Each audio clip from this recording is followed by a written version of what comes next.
Pasca terjadinya bentrok antara warga sama polisi di Desa Tanjung Raman, Kecamatan Pendopo 4 Lawang, Mbak ini polisi sudah melakukan proses penegakan hukum, di mana sampai Mbak ini sudah ada 10 warga dijadikan tersangka.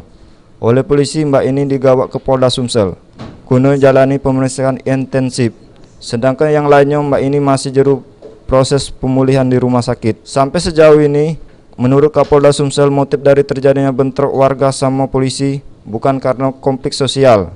Pasalnya, para tersangka yang terlibat juru kejadian bentrok tersebut masih ada hubungan keluarga. Kita lihat adalah diawali karena ada memang peristiwa pidana. Polisi melakukan sesuai dengan prosedur hukum untuk menegakkan hukum. Tapi justru polisi, penyidik dari Polsek Ulu Musi itu terjadi perlawanan, bahkan dilakukan serangan dengan senjata tajam. Saya kira itu. Dan ini bukan konflik warga, bukan konflik sosial yang begitu sangat mencekam, tidak. Karena apa? Karena tersangka yang kita, hasil penyidikan kita menunjukkan bahwa pelaku adalah orang per orang, walaupun dalam satu keluarga, bukan warga, satu keluarga.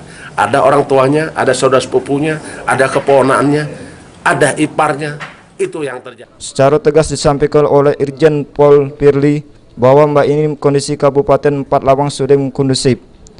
Bahkan tokoh masyarakat maupun agama di Kabupaten 4 Lawang berjanji bakal jaga kondisi keamanan di Kabupaten 4 Lawang supaya kondusif.